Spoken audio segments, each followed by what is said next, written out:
Saat itu Salim Kancil yang sedang menimang cucunya langsung meletakkan cucunya di lantai ketika gerombolan preman itu datang dan menjemput paksa dirinya. Gerombolan tersebut langsung mengikat tangan Salim dan membawanya ke Balai Desa Selok Awar-Awar yang jaraknya kurang lebih sekitar 2 km dengan cara diseret.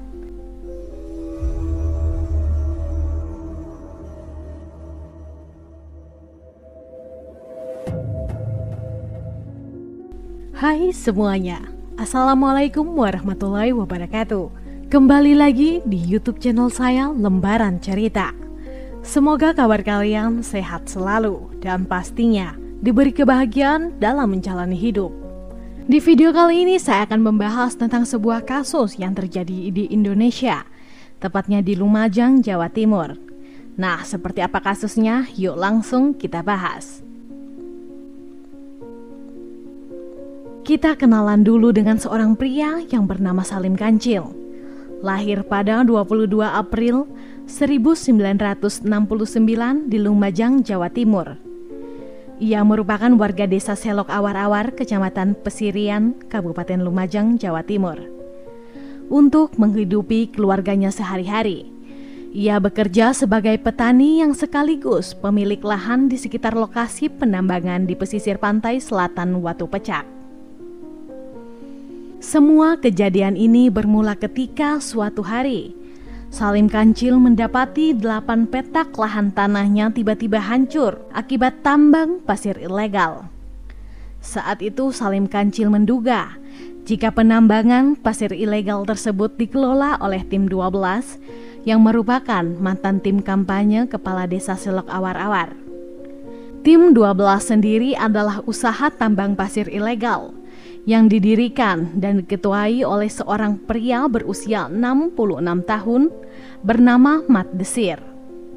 Salim Kancil yang merupakan tulang punggung keluarga seketika merasa kebingungan karena lahan pertanian yang selama ini menjadi mata pencariannya telah hancur dan tidak dapat diharapkan kembali untuk menghidupi keluarganya.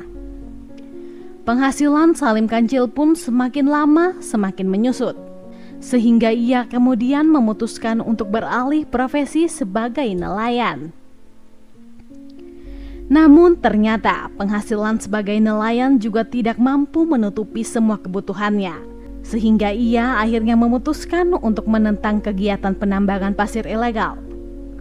Selain untuk memperjuangkan hak-haknya, Salim Kancil juga beranggapan penambangan pasir secara ilegal ini akan merusak kelestarian alam. Dikarenakan hal tersebut, Salim Kancil mulai mendatangi rumah teman-temannya di malam hari dan berhasil merekrut 5 orang warga guna merancang serta melakukan aksi perlawanan terhadap tim 12. Sebenarnya aksi Salim Kancil ini sudah dihalangi oleh istrinya, namun ia tetap bersikeras menentang aksi penambangan pasir ilegal. Karena takut aksinya ketahuan, Salim Kancil dan 5 orang warga tersebut memulai aksi perlawanannya secara diam-diam dengan mulai aktif surat menyurat ke pihak keamanan, pemerintahan kabupaten, provinsi, serta ke Jakarta. Saat itu tujuan Salim Kancil sudah bulat, dirinya hanya memperjuangkan hak hidup sebagai warga negara Indonesia. Apalagi apa yang sudah menimpa dirinya juga sama dengan warga pemilik lahan di lokasi tambang ilegal. Semakin hari perlawanan Salim Kancil menjadi semakin nyata sehingga membuat penambang ilegal yang dibackingin oleh tim 12 mulai gusar. Ancaman serta intimidasi terhadap Salim Kancil pun mulai berdatangan. Bahkan di pertengahan bulan Ramadan tahun 2015, salah seorang pemimpin tim 12 mendatangi rumah Salim Kancil. Khawatir dengan keselamatan suaminya, istri Salim Kancil kemudian meminta Salim untuk berhenti memperjuangkan lahan pertanian yang dirusak tambang. Namun semangat untuk memperjuangkan hak hidup dan menolak tambang justru semakin membara. Salim Kancil pun kemudian melaporkan intimidasi dan ancaman yang ditujukan pada petani yang menolak tambang ke Polsek Pesirian yang kemudian diteruskan ke Polres Lumajang. Namun sayangnya laporan tersebut tidak ditindaklanjuti. Mendapati laporan-laporan mengenai ancaman dari tim 12 tidak dilanjuti oleh aparat kepolisian setempat, Salim Kancil memutuskan untuk membentuk sebuah forum yang bernama Forum Komunikasi Masyarakat Peduli Desa Selok Awar-Awar yang beranggotakan 11 orang. Setelah terbentuknya forum tersebut, mereka mulai melakukan gerakan advokasi atau ajakan protes perihal penambangan pasir yang mengakibatkan rusaknya lingkungan di desa Selok Awar-Awar dengan cara bersurat kepada pemerintahan desa Selok Awar-Awar, pemerintahan kecamatan Pesirian, bahkan sampai kepada pemerintahan Kabupaten Lumajang.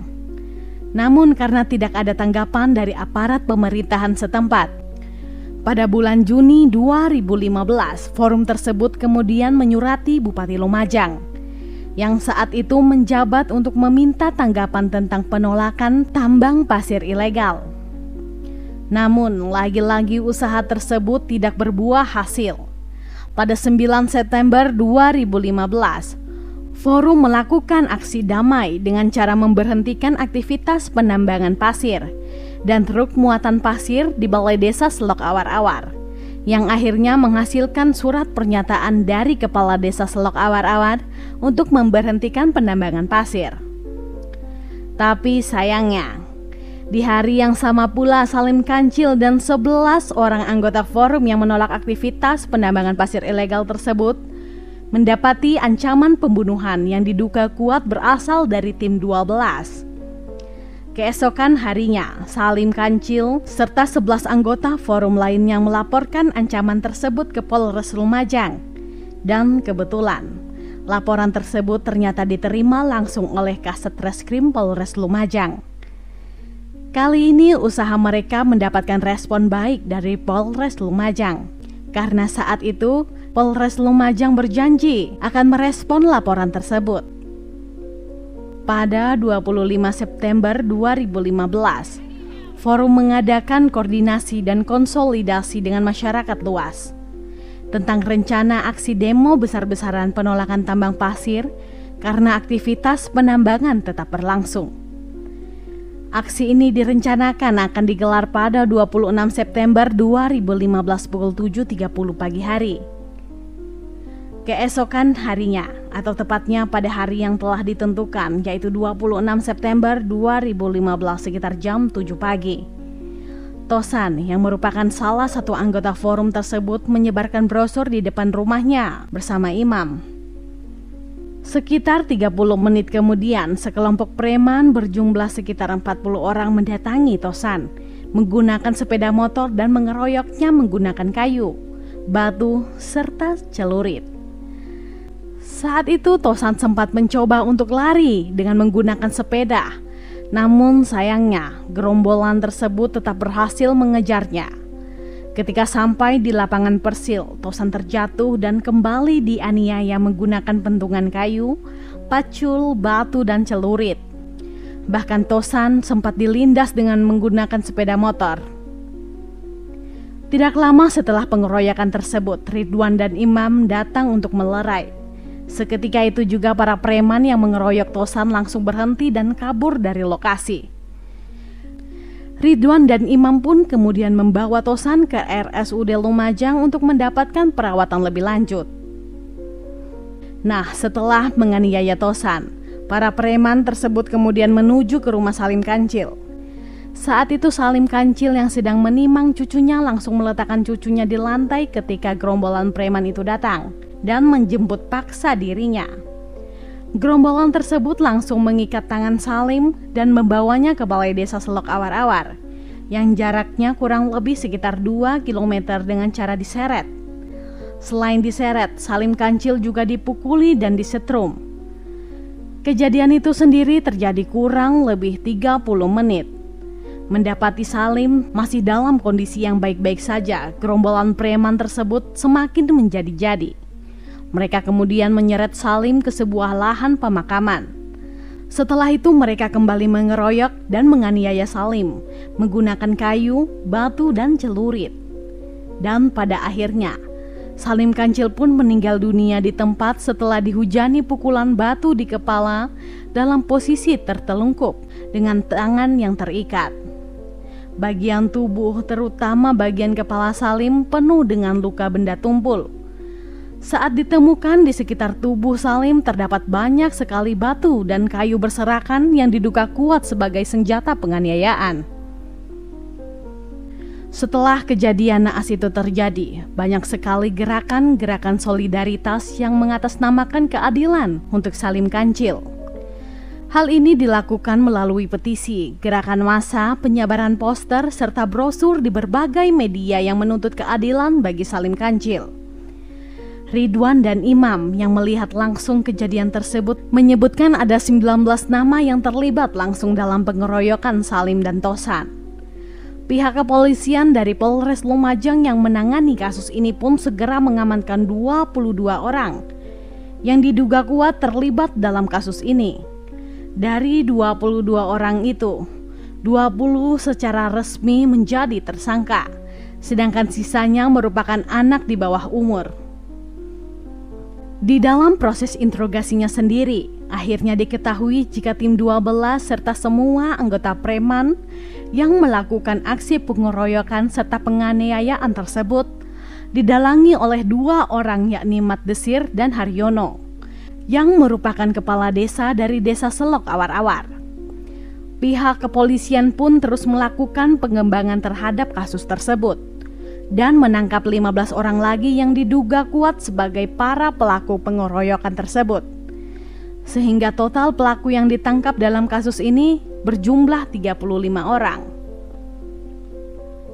Pada 19 Februari 2016, sidang perdana dalam kasus ini pertama kali digelar di Pengadilan Negeri Surabaya. Sebanyak 35 orang pelaku digiring memasuki ruang pengadilan yang dibagi menjadi 13 berkas yang berbeda. Pada 23 Juni 2016, 2 orang yang menjadi dalang dalam kasus ini, yakni Mat Desir dan Haryono, dijatuhi vonis hukuman penjara selama 20 tahun oleh Majelis Hakim Pengadilan Negeri Surabaya karena terbukti bersalah secara sah dan meyakinkan telah melanggar pasal 340 KUHP tentang pembunuhan berencana. Sedangkan untuk 33 orang tersangka dalam kasus ini dijatuhi vonis yang beragam, mulai dari 7 tahun sampai dengan 13 tahun, tergantung dengan peranan masing-masing. Demikian kasus yang bisa saya ceritakan untuk hari ini. Gimana nih menurut pendapat teman-teman? Silahkan sampaikan pendapat teman-teman di kolom komentar. Dan semoga dengan adanya video ini, kita bisa belajar untuk lebih waspada dan selalu berhati-hati dalam menjalani hidup ini. Saya sendiri tidak akan pernah bosan untuk mengingatkan, selalu libatkan Tuhan di setiap tindakan kita, karena kita tidak akan pernah tahu apa yang akan terjadi ke depannya. Oke, sekian dulu untuk video hari ini. Mohon maaf jika ada salah dalam tutur kata. Dan jika menurut kalian channel ini bermanfaat, mohon supportnya dengan cara mengklik subscribe, like, komen, dan jangan lupa untuk menyalakan tombol notifikasinya agar kalian tidak ketinggalan saat kami upload video terbaru. Sampai jumpa di video selanjutnya. Bye-bye.